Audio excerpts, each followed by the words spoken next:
વિદ્યાર્થી મિત્રો, આજે આપણે ગદ્ય વિભાગ 10મો પાઠ જીવ આપણે લેશું, જેનો સાહિત્યનો પ્રકાર છે હાસ્ય નિબંધ અને જીવ જે પાઠ છે એના લેખક છે જ્યોતિન્દ્ર દવે છે, પણ એનું પૂરું નામ છે જ્યોતિન્દ્ર હરિશંકર દવે. તો લેખકનું નામ શું છે? જ્યોતિન્દ્ર હરિશંકર દવે. જીવ પાઠનું સાહિત્ય પ્રકાર કયો છે? હાસ્ય નિબંધ. તેમનો જન્મ 21/10/1901 માં અને મૃત્યુ 11/9/1980 માં થયું. તેમનું વતન જ્યાં એમનો જન્મ થયો છે તો સુરતમાં તે જન્મ્યા છે. બીજું કે એમની ઘણી બધી કૃતિઓ છે હાસ્ય નિબંધ. એવા નિબંધકાર છે તે તો ઘણા બધા નિબંધકારના તમારે નામ પૂછાય કે હાસ્ય નિબંધકારના 2 નામ જણાવો, 3 નામ જણાવો. તો એક તો જ્યોતિન્દ્ર દવે છે, ચંદ્રકાંત મહેતા, ગગન વ્યાલી, એવા ઘણા બધા લેખક છે કે જે હાસ્ય નિબંધ લખે છે. તો એમાંથી તમારે 2 નામ લખવાના હોય, જ્યોતિન્દ્ર દવે સિવાયના 2 લખવાના હોય તો મેં તમને કહ્યા એ પ્રમાણે 2 નામ લખવાના રહેશે. બીજું કે એમની કૃતિઓ કઈ કઈ છે? તો રંગ તરંગ ભાગ 1 થી 6 છે, માળીનો પોથી, રેતીની રોટલી, પાનના પીડા, અલ્પાત્માનું આત્મપુરાણ, નજર લાંબી અને ટૂંકી, ત્રીજું સુખ, રોગ, યોગ અને પ્રયોગ, જ્યાં ત્યાં પડે નજર મારી તથા એનો પ્રતિનિધિ હાસ્ય લેખકનો સંગ્રહ છે જ્યોતિન્દ્ર દવે. તો આ ખાસ યાદ રાખજો વિદ્યાર્થી મિત્રો કે પ્રતિનિધિ હાસ્ય લેખનો સંગ્રહ કયો છે, શું નામ છે? તો જ્યોતિન્દ્ર, લેખકના નામ પરથી છે જ્યોતિન્દ્ર દવે. તો આ ખાસ યાદ રાખવાનું. બીજું કે આપણે એનો અનુભવ લઈએ તો પ્રસ્તાવનામાંથી તમારે ઘણા બધા પ્રશ્નો પૂછાય છે અને આપણે ચર્ચા પણ કરીએ છીએ.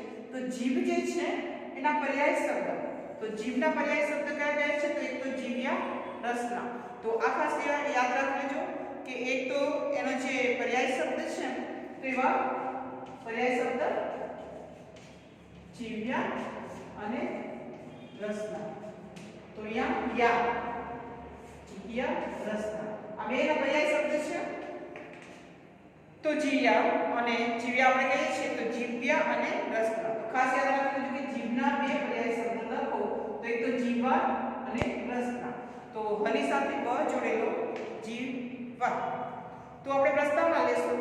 હજુ કે એમનો જન્મ અને મૃત્યુનો સમય આપેલો છે જ્યોતિન્દ્ર દવે, તો હાસ્ય નિબંધકાર છે અને આપણા પાઠ્યપુસ્તકમાં જીવ હાસ્ય નિબંધ એક લખાયેલો છે અને ખાસ તમારે હાસ્ય નિબંધ છે એના નિબંધકારના નામ લખો તો 2 લખવાના છે. હાસ્ય નિબંધકારના 2 નામ જણાવો. તો એ રીતે આપણે પ્રસ્તાવના લેશું કે હાસ્ય નિબંધ લેખકો જે લખે છે એના પ્રતિનિધિ કરનારા છે તો એમને 2 એવા સુવર્ણચંદ્રક મળ્યા છે. તો એક તો રણજીતરાવ સુવર્ણચંદ્રક મળે છે અને બીજો નર્મદ સુવર્ણચંદ્રક પણ તેમને મળેલો છે. તો જ્યોતિન્દ્ર દવેને કયા 2 સુવર્ણચંદ્રક મળ્યા છે? તો એક તો રણજીતરાવ સુવર્ણચંદ્રક મળ્યો છે અને બીજો નર્મદ સુવર્ણચંદ્રક મળ્યો છે. હવે આપણે પ્રસ્તાવના લઈશું. તો પાઠ્યપુસ્તક સાથે રાખજો વિદ્યાર્થી મિત્રો, એમાં ઘણા બધા શબ્દો પણ હશે તો એની પણ વાત કરીશ. તો પેરેગ્રાફ જો તમે જુઓ કે જેમાં એમનો પરિચય આપે છે થોડો, પછી એમણે જે કૃતિ છે એનો પરિચય છે, કેટલી કૃતિ લખેલી છે અને પછી આપણા પાઠ્યપુસ્તકમાં જીવ છે એના વિશે એને હાસ્ય નિબંધ આપ્યો છે. તમે જો કે બધા હાસ્ય નિબંધ જેટલા હોય એ બધા હાસ્ય તો ઉત્પન્ન કરે છે પણ એની અંદર એક હેતુ હોય છે આપણને સમજાવવાનો.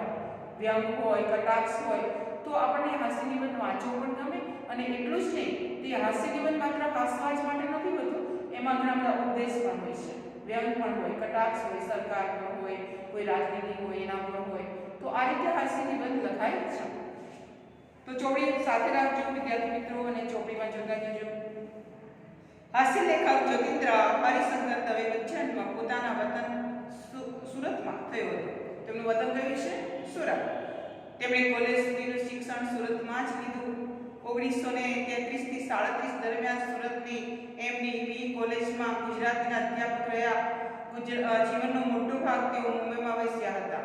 મોટા જીવનના મોટા સમય માટે મોટો ભાગ એટલે કહેવાય કે જીવનના પ્રારંભ તેમણે ત્યાં મુંબઈમાં જ વસીને કર્યું.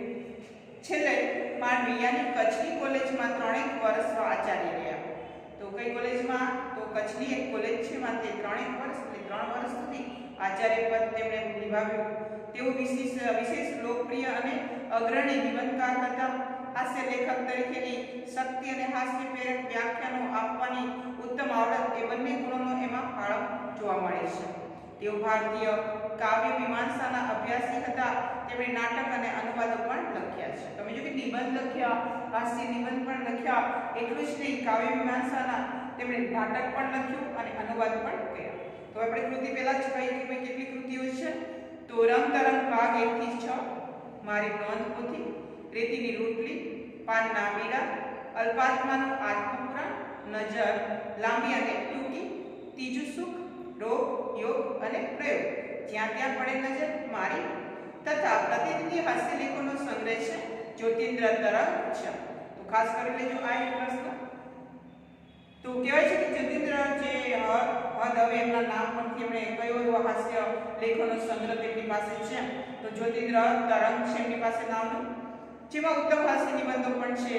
ધનસુખલાલ મહેતા સાથે તેમણે અમે બધા નામની હાસ્યસભર નવલકથા આપી છે. તો આ એક ટીકલ લેખ પ્રશ્ન વિદ્યાર્થી મિત્રો પૂછાયો છે. કયો પ્રશ્ન એવો છે કે જેમાં તમને કદાચ પૂછવાનું બી થાય. તો એક બીજા હાસ્ય લેખકકાર છે જેમનું નામ અહીંયા આપ્યું છે, ધનસુખલાલ મહેતા. એમની સાથે તેમણે કયો એવો નવલકથાનો ગ્રંથ લખ્યો છે, હાસ્યભર એટલે હાસ્યથી ભરેલો. તો શું નામ છે એનું? તો અમે બધા. તો આ એક ટીક કરી લેજો. હાસ્યનો વિવિધ પ્રયોગ અને હાસ્ય લેખની તેમની શૈલી હાસ્ય જન્માવે છે. તો તેમને 2 એવા સુવર્ણચંદ્રક મળ્યા છે. એક તો તેમને રણજીતરામ સુવર્ણચંદ્રક અને નર્મદ સુવર્ણચંદ્રક તેમને પ્રાપ્ત થયો છે. હજુ કે વિષય વસ્તુ આપણે આપી છે કે જીભ. હજુ કે બોલીએ છીએ આપણે તો જીભ વગર આપણે બોલી શકતા નથી. મોઢું બંધ રાખીને આપણે કશું કરી ન શકીએ. તો જીભ છે એના વિશે અહીંયા આપેલું છે. તમે જો કે આપણી પાસે જીભ છે 2 કાર્ય કરે છે. કયા 2 કાર્ય કરતો હશે? તો એક તો બોલવાનું તો કામ કરે જ છે જીભ, બીજું સ્વાદ પારખવાનું કામ કરે. તમે જો કે તીખું ખાઓ તો તમને તીખું લાગે, ગળ્યું ખાઓ તો ગળ્યું લાગે. તો સ્વાદેન્દ્રિય અને તમે જો કે વધારે ને વધારે આપણે એ પણ જાણીએ છીએ કે જીભ ન હોય તો સારું કહેવાય એક વાત કે ભાઈ મૌન ધારણ કરે. પણ જીભ છે એટલે આપણે બોલવાનું મન થાય. વાચાળ આપણી જીભ હોય, વધારે પડતું આપણને બોલવું ગમતું જ હોય, વાતો આપણે બહુ કરતા હોઈએ. તો જીભ છે એની અંદર ઘણી બધી ખાસિયત છે. તો લેખક આપણને સમજાવવા માંગે છે કે તો 2 મહત્વના કાર્ય જીભ કરે છે. બોલવાનું કાર્ય કરે છે, સ્વાદ પારખવાનું કાર્ય કરે છે. બીજું કે આપણે એ પણ જાણીએ છીએ કે એને 2 અહીંયા બિરુદ આપવામાં આવી છે. તો જ્ઞાનેન્દ્રિય પણ છે. જ્ઞાન પણ આપણને જીભ છે, જીભ દ્વારા જ મળે છે. ઘણા બધા બોધ આપણે કહીએ કે ભાઈ પ્રવચન છે, કોઈ સંત મંત પ્રવચન હોય આપણે સાંભળીએ તો આપણને ગમે છે. ગાળાગાળી કરતા હોય આપણને ન ગમે, ખૂબ ઝઘડા કરતા હોય તો આપણને ન ગમે, પણ જીભ આ કાર્ય કરે છે. તો મુદ્દાસર આપણને અહીંયા પ્રસ્તાવના તમને જો કે એની અંદર આપણને કહેવામાં આવ્યું છે તો વિષય પ્રવેશ કે જીભ કયું કાર્ય કરે છે. તો એમાં જીભનું વિષય એમણે લેખકે લખ્યું છે. આ કૃતિમાં જીભ વિશે જણાવતા લેખક કહે છે કે મનુષ્યની સર્વ ઇન્દ્રિયોમાં જીભનું સ્થાન વિશિષ્ટ છે. તો જીભનું સ્થાન વિશિષ્ટ ક્યાંથી કેવી રીતે છે એની વાત કરીશું. તો મનુષ્યની સર્વ ઇન્દ્રિયમાં જીભ છે એ મહત્વની યાની વિશિષ્ટ કાર્ય તેનું છે. જીભ એક છે પણ 2 કામ કરે છે. આપણી પાસે જીભ તો એક જ છે પણ કાર્ય કેટલા કરે છે? 2. તો કયા 2 કાર્ય કરે છે? સ્વાદ ચાખવાનું અને બોલવાનું. તો આ પ્રશ્ન પૂછાયો છે કે જીભ કયા 2 કાર્ય કરે છે? એક તો સ્વાદનું પારખવાનું અને બોલવાનું, આ 2 કામ તે કરે છે. જીભ જન્મથી મરણ અને મરણ પછી પણ વાણી રૂપે અમર રહે છે. તમે જો કે જીભ છે અને વાણી એટલે જેના મૃત્યુ થયા પછી પણ જીવિત રહે. ઘણા પ્રવચન આપણે સાંભળીએ છીએ, કદાચ એ આ દુનિયામાં હયાત ન હોય પણ એમની ભાષા અને આપણે જાણીએ કે દૂરથી કોઈ વ્યક્તિ બોલતો હોય તો આપણને ખબર પડી જાય કે આ જ વ્યક્તિ બોલે છે. કેમ? કારણ કે એની ભાષાથી આપણે ઓળખીએ છીએ. તો અમર થઈ જાય છે જીભ દ્વારા. તે પ્રવચન આપે, એની ભાષા ખૂબ સુંદર હોય અને એ ભાષણથી આપણે લાગે કે આ વ્યક્તિ કેવો મહાન હશે. તો એ વ્યક્તિ છે દુનિયામાં નથી પણ આપણે એની વાણીથી એને ઓળખીએ છીએ. તો ઘણાને આપણે કહીએ કે ભાઈ આ વાણી કોની છે? સાંભળો. તો આપણે જાણીએ કે રામાયણમાં જે પાઠ કરવામાં આવે છે અથવા તો મોરારી બાપુ છે તો એ એમની ભાષા આપણે ઓળખીએ. બીજા ઘણા એવા હાસ્ય નિબંધકાર હોય કે હાસ્ય એવા જોક્સ કહેનારા હોય તો દૂરથી જેમનો અવાજ આવતો હોય તો આપણે ઓળખી જઈએ કે આ જ વ્યક્તિ છે. તો કેવી રીતે? એ દુનિયામાં હયાત નથી પણ એની વાણીથી આપણે ઓળખીએ છીએ. બધાની ભાષા અલગ, બધાની બોલી અલગ હોય અને છતાં આપણે એમને ઓળખી જઈએ. તો જીભ છે એ 2 પ્રકારના કાર્ય કરે છે. એક તો તે સ્વાદ પારખવાનું પણ કામ કરે છે અને બીજું બોલવાનું કામ કરે છે. બીજું કે જીભ છે જન્મથી મરણ સુધી અને મર્યા પછી પણ વાણી રૂપે આ અમર રહે છે. રસાસ્વાદનો અધિકાર પણ જીભને મળ્યો છે. રસાસ્વાદ એટલે રસનો આસ્વાદ. આપણે જાણીએ છીએ કે રસ જે છે આપણા ષડરસ ભોજનમાં ભોજન કરીએ ત્યારે આપણને તીખું લાગે, કડવું લાગે, ગળ્યું લાગે, તો એ બધું પારખે છે કોણ? જીભ. તો એને કયું નામ આપ્યું છે? રસાસ્વાદનું પારખનાર આ જીભ છે. તો જીભને મળે છે જ્ઞાન અને કર્મનો સુંદર સમન્વય તે સાધી શકે છે. જ્ઞાનેન્દ્રિય પણ છે અને કર્મેન્દ્રિય પણ છે આ જીભ. તો કર્મ અને જ્ઞાન બંને આપણને સમન્વય જોવા મળે. શરીરના વ્યાધિઓનો પરિચય પણ જીભથી થાય. સમજો કે લેખક ત્યાં સુધી આપણને કહે છે કે જ્યારે જે જીભ છે એ ખૂબ સ્થિર રહેતી હોય અને હલતી હોય, તમે બહાર જીભ કાઢો અને હલનચલન કરતી હોય, સ્થિર ન રહે, તો એને વ્યસન હોય. જીભ છે એના ઉપરથી આપણને રોગ, તમે કે ડોક્ટર ઘણી વાર એવું કે જીભ કાઢો. જીભ જો ટટાવે તો કને એની અંદર રોગ પૂછાવો. પીળી જીભ હોય, લાલ જીભ હોય, જીભની અંદર ખારાશ હોય અથવા જીભ સ્થિર ન રહે તો એને કોઈ રોગ હોવો જોઈએ. તો વ્યાધિ એટલે રોગ. તો કોઈ પીડા હોવી જોઈએ તો એનું પારખનાર પણ કોણ છે? જીભ છે. તો શરીરના વ્યાધિઓનો પરિચય પણ જીભથી થાય. જીભથી મનુષ્યના સંસ્કારોની ઓળખ થાય. માન અને અપમાનના અનુભવો જીભથી જ થાય છે. કેટલીક જીભ કાતરનું કામ કરે છે તો કેટલીક સોયની ગરજ સારે છે. કેટલીક જીભ કેવી હોય છે? તો કેટલીક જીભ કેવું કામ કરે છે કે કોઈ વખત આપણને કાતરનું કામ કરે. કાતરનું એટલે તોડવાનું, કાપવાનું. તમે જો કે ઘણા જીભ વડે જ કોઈને હેરાન પરેશાન કરી દે અને એવી રીતે જીભથી વ્યંગ કરે કે જેનાથી એને કાપી નાખે એવું લાગે. અને જોડવાનું સોય જેવું પણ કામ કરે. જીભ ક્યારેક કેવી છે? મિત્રતા બાંધે. અને જીભ ક્યારેક કેવી છે? શત્રુતા પણ બાંધે. તો શત્રુ બની જાય એટલે કાતર જેવી હોય અને જોડે એટલે મિત્રતા જેવી હોય. તો જીભ ક્યારેક કેવી બની જાય છે? તો કાતર જેવી. અને ક્યારેક કેવી બની જાય? સોયની ગરજ પણ સારી. તો સોય જેમ આપણે સાંધવામાં કામ કરીએ એમ દરેકની મિત્રતા રાખવામાં પણ, મૈત્રીમાં પણ જીભ ઉપયોગી છે. મનુષ્યની તંદુરસ્તી, નીતિ, વિવેક, ધર્મ આદિનું આખું જીવન જીભને આધારે વિકસે છે અને વણસે છે. મનુષ્યની જે તંદુરસ્તી છે એમાં નીતિ, વિવેક, ધર્મ વગેરે આખું જીવન જે છે એ જીભને આધારે જ વિકાસ પામે છે.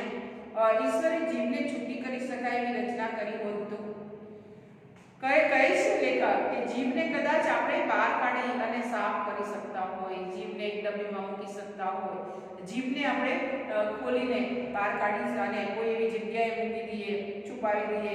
બની શકે કે બહુ ઘોંઘાટ હોય, બહુ અવાજ કરતા હોય તો 3-4 જણની જીભ કાઢી. પિક્ચર જોવા જઈએ આપણે, થિયેટરમાં જઈએ તો કેટલાય બડબડ કરતા હોય તો એની જીભ કાઢી અને ડબ્બીમાં મૂકી દે. તો લેખક એવું કહેવા માંગે છે અવાજ બંધ થઈ જાય.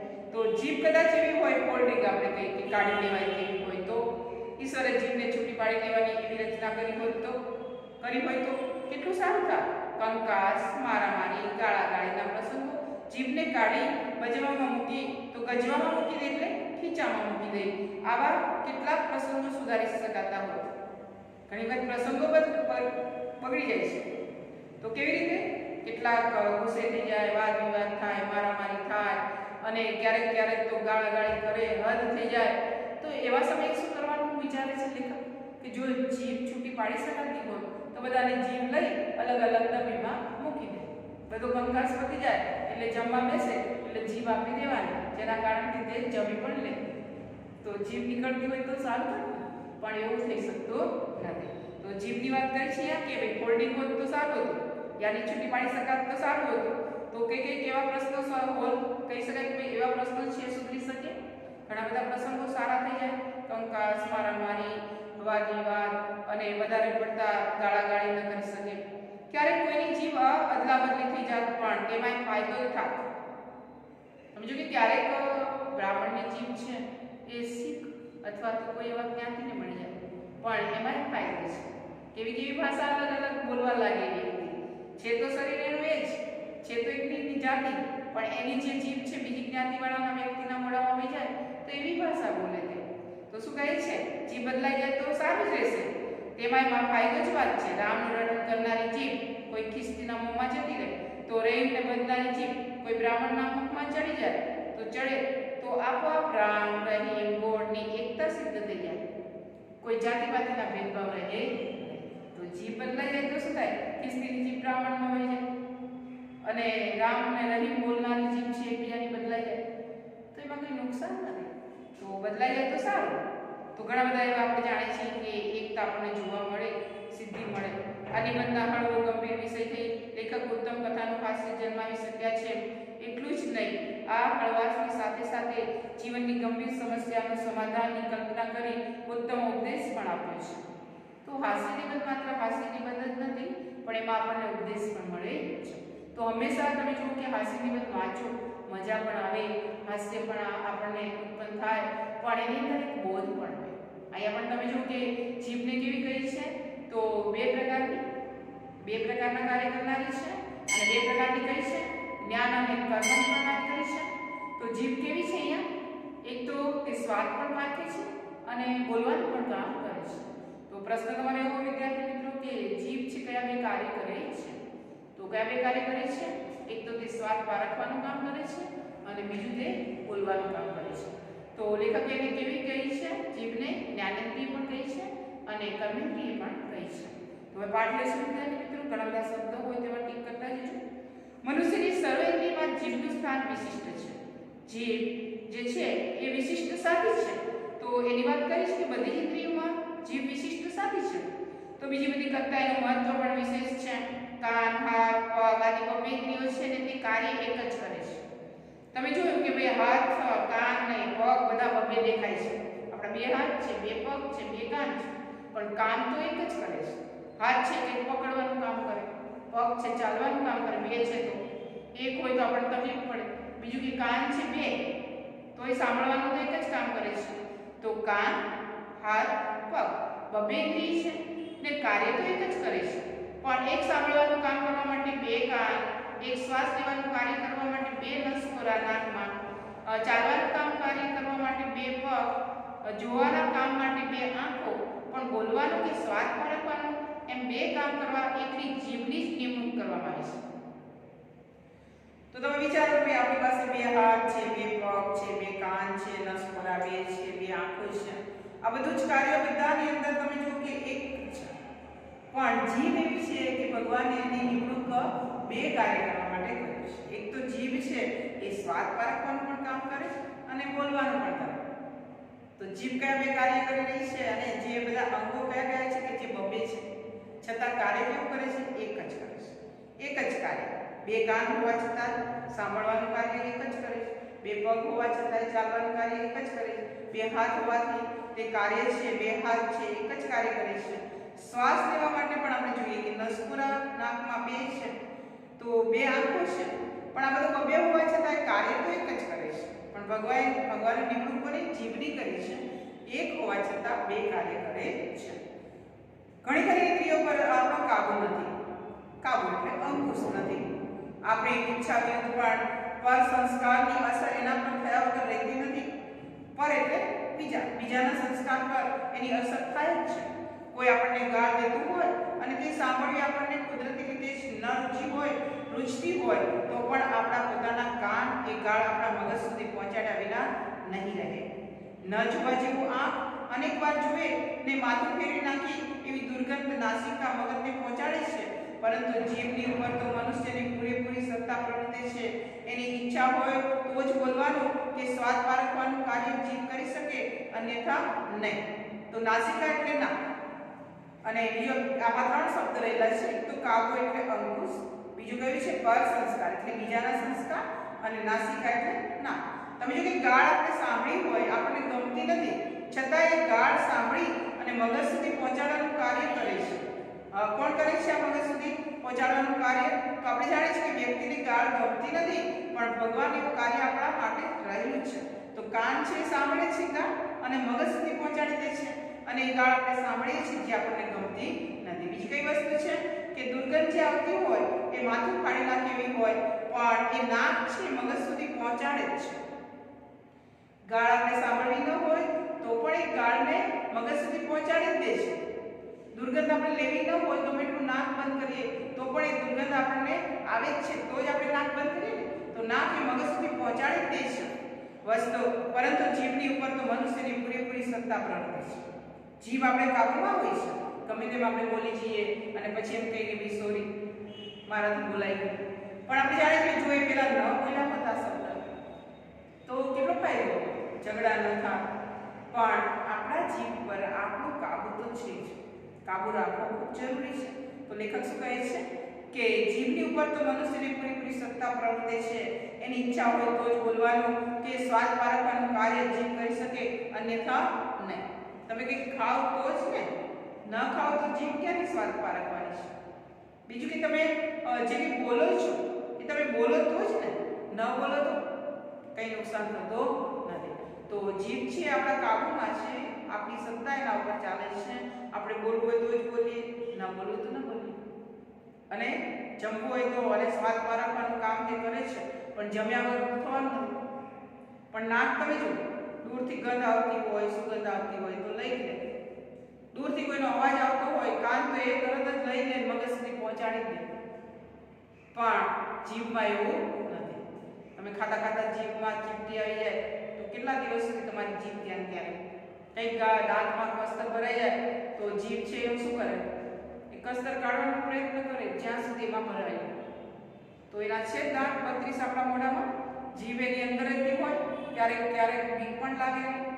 બોલવાનું ને ખાવાનું દુનિયાના બે મોટા કાર્ય નાનકડી જીભ બજાવે. કયા બે મોટા કાર્ય તે કરે છે? બોલવાનું અને ખાવાનું. દુનિયાના બે મોટા કાર્ય નાનકડી જીભ કરે. માનવ જીવનમાં આના કરતાં વધારે ઉપયુક્ત કે જરૂરી બીજા કોઈ જ કાર્ય નથી. એ બંને કાર્યની મનુષ્યના જન્મથી શરૂઆત થાય છે, તે જીવનનો અંત આવતા સુધી ચાલે છે, અથવા તો મનુષ્યના મરણ પછી પણ એની જીભનું કાર્ય તો ચાલુ જ રહે છે. તો આ રીતે કહે છે લેખક કે જન્મથી તો મનુષ્યની જીભ ચાલુ હોય કાર્ય કરવાનું, અને મર્યા પછી પણ તે કાર્ય ચાલુ રહે છે. તો જીભનું કાર્ય તો ચાલુ જ રહે. એના મત, અભિપ્રાય, વચન આદિનો પાછળતાનો વારંવાર ઉલ્લેખ કરીને એની વાણીને અમર બનાવે. આ વ્યક્તિ તો આવું કહેતી હતી, આ વ્યક્તિ આ પ્રમાણે વર્તન કરતી હતી, અને આવું પણ તે બનાવતી અને બધાને ખવડાવતી આ વ્યક્તિ. તેમ કરીને એ વ્યક્તિની વાણીને આપણે બિરદાવીએ, ભલે તે નથી, એનું મૃત્યુ થઈ ગયું છે, છતાં આપણે એના જન્મથી મરણ સુધી આપણે એને અમર બનાવીએ છીએ. તો આ રીતે લેખક કહે છે કે ભાઈ મનુષ્ય તો મૃત્યુ પામે, પણ તમે જો કે મૃત્યુ પામ્યા પછી એની ક્રિયા જે થાય, એમાં જમણવાર હોય, એમાં લોકોને જમાડે, તો સ્વાતંત્ર્ય તો ચાલતી છે. અને એ રીતે એનું મરણ પછી પણ જમણ થાય છે, તો એ પણ જીભને આભારી છે. મનુષ્યના મરણ પછી પણ એની જીભનું કાર્ય તો ચાલુ છે. એના મત, અભિપ્રાય, વચન આદિનો પાછળનો આપણે વારંવાર ઉલ્લેખ કરતા હોઈએ અને આ રીતે વાણીને અમર બનાવી હોય, ને પછી પાછું 12મું, 13મું, શ્રાદ્ધ, વરસી આદિ પ્રસંગો યોજીને એની રસાળ સ્વાદની અભિલાષાને મરણ પછી સંતોષે છે. તો માણસ મૃત્યુ થઈ ગયા પછી કઈ કઈ ક્રિયાઓ છે? 12મું હોય, 13મું હોય, શ્રાદ્ધ હોય, વરસી હોય, આ બધા પ્રસંગો કરીને બધાને આપણે જમાડી રસાળ સ્વાદ છે એ અભિલાષાને મરણ પછી, ઈચ્છાને મરણ પછી પણ સંતોષીએ છીએ. આમ જીભનું કાર્ય મનુષ્યના જન્મથી શરૂ થાય છે અને મરણ પછી પણ ચાલુ રહે છે. વૃદ્ધાવસ્થામાં બીજી ઇન્દ્રિયો શિથિલ થઈ જાય છે ત્યારે પણ જીભ તો એવી ને એવી જ બળવાન રહે છે. જીભમાં કોઈ શિથિલતા આવતી નથી. એવી ને એવી સ્વાદેન્દ્રિય એની તીવ્ર જ હોય. તમે એને ખાવાનું આપો, કદાચ તેના દાંત જવાબ આપી દીધા હોય, પણ જીભે નહીં. જીભ તો એવી ને એવી જ કેવી હોય? બળવાન હોય. ઘણીવાર તો બીજી ઇન્દ્રિયોની શક્તિ એનામાં ભેગી થતી હોય એમ લાગે છે. ક્યારેક ક્યારેક એમ થાય કે બધી જે શક્તિઓ છે, એની જે ઇન્દ્રિયો છે એ નિષ્ક્રિય બની જાય, શિથિલ બની જાય, કદાચ કહેવાય કે કમજોર બની જાય, પણ જીભ છે એની અંદર તાકાત વધતી જાય. ઘણી વખત એવું આપણે જોઈએ છીએ વૃદ્ધાવસ્થા સમયે એ વ્યક્તિ વધારે ખાતું થઈ જાય, તો અમુક ઉપર એનો ભાર વધી જાય, એની સ્વાદેન્દ્રિય ખૂબ તીવ્ર થઈ જાય. ભૂખ બહુ જ લાગે, ખાવાની ઈચ્છા થાય, ખાઈ ન શકે, ચાવી ન શકે, પણ છતાંય એની જે સ્વાદેન્દ્રિય તીવ્ર બની જાય તો એને ખૂબ ભૂખ લાગે, ઈચ્છા થાય કે આ વસ્તુ મારે ખાવી છે. દરરોજ ઉઠીને એમ કે આજે આ વસ્તુ બનાવ, ભલે ચાવી નથી આપતા, એની સુગંધ લઈને પણ સંતોષ, થોડું ખાઈ શકે તો ખવાય. પણ જીભ છે એ કેવી બને છે? એકદમ વધારે પડતી તીવ્ર બની જાય ખાવાની ઈચ્છા મળે. તો વૃદ્ધાવસ્થામાં ઘણી વખત આવું બને કે બીજી ઇન્દ્રિયો છે શિથિલ થઈ જાય, કમજોર થઈ જાય, પણ જીભ તો એવી એવી બળવાન રહે. બીજું કે વધારે તીવ્ર બને, બીજી ઇન્દ્રિયોની શક્તિ જાણે કે એનામાં આવી ગઈ હોય એવું લાગે. ઘડી આંખ, ઘડું મગજ અને નિર્બળતાની નિશાની છે, પણ ઘરડી જીભ એટલે અનુભવે ને સંસ્કારે, બળમાં ને કળમાં દુર્જય એવી જીભ એમ જ સમજવાનું છે. તો એ કહેવાય છે કે જીભ છે એટલે શું? અનુભવે ને સંસ્કાર, બળમાં ને કળમાં દુર્જય, હજુ દુર્જય એટલે એનો અર્થ થશે જીતવો, અને જીભ એમ જ સમજવું, મુશ્કેલ સમજ, કળ એટલે સમજ, મરે નહીં તેવું આપણે કહીએ અમરે, અને રસનો સ્વાદ. આ એક તમારે શબ્દ પૂછાયો છે, તો રસાસ્વાદ એટલે રસનો સ્વાદ, અને મરે નહીં તેવું આપણે કહીએ, અને બીજું અમરે, અને કળ એટલે શું? સમજ, અને દુર્જય એટલે જીતવું. જીતવું પણ મુશ્કેલ છે દુ એટલે, તો આવું કહેવાય છે કે જીભ છે ને જીતવી ખૂબ મુશ્કેલ છે. રસાસ્વાદનો અધિકાર જીભને મળે છે, એના વડે જ સ્વાદનું જ્ઞાન થાય છે, માટે એને જ્ઞાનેન્દ્રિય ગણીએ તો ગણી શકાય. બોલવાનું કાર્ય કરે છે એટલા માટે એને કર્મેન્દ્રિય પણ કહી શકાય. શ્રીમદ ભગવદ્ ગીતાની પેઠે જ્ઞાન અને કર્મનો એ સુંદર સમન્વય સાધી બતાવે છે. મનને હૃદયની વચ્ચેનું એનું સ્થાન છે તે વધુ સૂચક છે. તો કહેવાય છે કે લેખકના મતાનુસાર જીભ છે એ જ્ઞાનેન્દ્રિય પણ છે અને કર્મેન્દ્રિય છે. તો શા માટે પ્રશ્ન પૂછાયો છે? તો રસાસ્વાદનો અધિકાર જીભને મળે છે, એના વડે તે સ્વાદનું જ્ઞાન થાય છે, એટલે તે જ્ઞાનેન્દ્રિય છે. કર્મેન્દ્રિય સાથી છે, તો ગણીએ તો ગણી શકાય તેવું છે. બોલવાનું કાર્ય કરે છે એટલા માટે એને કર્મેન્દ્રિય પણ કહેવાય છે. બીજું કે શ્રીમદ ભગવદ્ ગીતાને પેઠે જ્ઞાન અને કર્મનો સુંદર સમન્વય પણ આપણને અહીંયા જોવા મળે છે. મનને હૃદયની વચ્ચેનું સ્થાન પણ છે વધુ સૂચક, વધારે આપણને ધ્યાન આકર્ષિત કરે તેવું. બંનેને એના વિના ચાલતું જ નથી. બંનેના પ્રતિનિધિ ગરજ એ સારે છે. મનના વિચારને હૃદયની ઉર્મિઓને જીભ જ વ્યક્ત કરે છે. વિદ્યાર્થીઓને ગણિત કે તત્વજ્ઞાનના મુશ્કેલ કોયડા એ સમજાવતી જીભ જ પ્રિયતમાના સાનિધ્યમાં પ્રણય વચનો ઉચ્ચારે છે. એવું ન કહી શકાય કે ગણિતનો શિક્ષક છે, તત્વજ્ઞાનનો શિક્ષક છે એટલે એ પોતે શિક્ષક થઈ અને પોતાની પ્રેમિકા સાથે પણ એવી વાત કરતો. એવું નથી. ત્યારે પ્રિયતમા સામે પોતાની પ્રેમની વાત કરે, ઉર્મી હૃદયની વાત કરે, તો આપણે જાણીએ છીએ ખૂબ જ મોટો સાયન્ટિસ્ટ હોય, કોઈ પોલીસનો અધિકારી હોય, પણ પત્ની પાસે જાય ત્યારે એની ભાષા એવી હોતી બદલાય. હું તમારી સાથે વાત કરું, વિદ્યાર્થી સાથે હું વાત કરતી હોઉં, પણ ઘરે આવી રીતે વાત કરતી નથી. એ જ રીતે ગણિતનો શિક્ષક ભણાવતો હોય તો પત્ની સામે જઈને ગણિત ના હોય, ગણિતના કોઈ પ્રમેય ના હોય, પ્રેમની ભાષા બોલે. એ જ રીતે તત્વજ્ઞાની હોય, આપણને તત્વજ્ઞાન વિશે સમજાવે, પણ પોતાની પ્રિયતમા પાસે જાય, પોતાની પત્ની પાસે જાય તો એની બોલી બદલાય છે. તો આ રીતે કહીએ કે ભાઈ જીભ છે કેવી હોય? તો જ્ઞાનેન્દ્રિય છે, કર્મેન્દ્રિય પણ છે. જેને કેટલીક કુલવધુઓ આખા જ ગૃહનો ભાર ચલાવે છે, છતાં ગૃહ બહારનાને તેના દર્શન પણ થઈ શકતા નથી. તેમ જીવનમાં બે સૌથી મુખ્ય કાર્ય કરતી હોવા છતાં જીભ ઘણું ખરું અદ્રશ્ય હોય છે. તો જીભની સરખામણી કોની સાથે કરી છે? કુલવધુ સાથે. કુલવધુ એટલે મોટા ઘરની જે વહુ હોય, કુલવાન હોય, બધા જ ઘરના કામ કરે અને ઘૂંઘટમાં રહે, ઘરની બહાર બહુ આવે નહીં, એવી જીભ છે.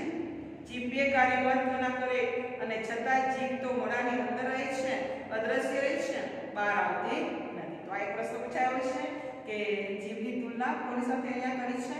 કુલવધુ સાથે. સ્તબ્ધ, સુકોમળ, નાની, નાજુક ને નબળી એવી જીભ અનેક રીતે સ્ત્રીના સરખી છે. હવે આ એક પ્રશ્ન કરી લેજો કે સ્ત્રી સાથે કોની સરખામણી કરી છે? જીભની. સ્ત્રી કેવી હોય છે અને જીભ પણ કેવી હોય છે? તો સ્નિગ્ધ, ભીની, સુકોમળ એટલે કોમળ, મૃદુ, નાની, નાજુક અને નમણી એવી આ જીભ છે, અનેક રીતે સ્ત્રીની સરખી છે. આપણે એની પાસે સૌથી વધારે કામ લઈએ છીએ ને છતાં બને ત્યાં સુધી એને ઓજલ એટલે કેવું? અદ્રશ્ય પડદા પાછળ રાખીએ છીએ. રસોઈ બનાવીને સ્ત્રી આપણી સ્વાદવૃત્તિને તો પોષે છે ને સુંદર ઘરેણાં લુગડા પહેરી આપણી અભિમાન વૃત્તિને પણ પોષે છે. તેવી જ રીતે જીભ આપણી સ્વાદવૃત્તિને સંતોષીને સરળ શબ્દો વડે આપણા વખાણ કરી અભિમાન વૃત્તિને ઉત્તેજે છે. તો સ્ત્રીની સાથે સરખામણી કરી છે. સ્ત્રી કેવી હોય છે? તો કહેવાય છે કે આપણા અભિમાનને તે સંતોષે છે. તો કઈ રીતે લેખકે પોતાના શબ્દોમાં વર્ણન કર્યું છે કે જેમ ઓજલ પડદામાં સ્ત્રી રહે છે અને પડદા પાછળ રહી રસોઈ બનાવી આપણી સ્વાદવૃત્તિને પણ પોષે, સુંદર લુગડા પહેરી એટલે સુંદર ઘરેણા લુગડા પહેરી અને પહેરીને આપણી અભિમાન વૃત્તિને પણ પોષે, ખૂબ સુંદર લાગતી હોય એવી જીભ પણ છે. જીભ સ્વાદવૃત્તિને સંતોષે છે અને સરસ શબ્દો વડે આપણા વખાણ કરી આપણી અભિમાન વૃત્તિને પણ ઉત્તેજિત કરે છે. સ્ત્રીની પેટે જીભ પણ કાયલ કરે છે. બીજું કે ક્યારેક એવા વચનોથી આપણને જીભ ઘાયલ કરે સ્ત્રીઓની, અને ક્યારેક એ ઘી જે આપણે ઘાયલ થયેલા હોય એને રુજન પણ આપે છે. તો આ રીતે જીભ છે એ પોતે કેવી સ્ત્રી જેવી છે. સ્ત્રીની પેટેથી આપણને ઘાયલ પણ કરે અને ઘા જ્યારે મારે છે એનું રુજન પણ સ્ત્રી જ કરે છે. તો સ્ત્રીની માટે તુમીનો દર્દ દિયા તુમી દવા દેવા. તો મસ્ત એટલે ખૂબ જ પ્રસિદ્ધ આ પંક્તિ થઈ છે.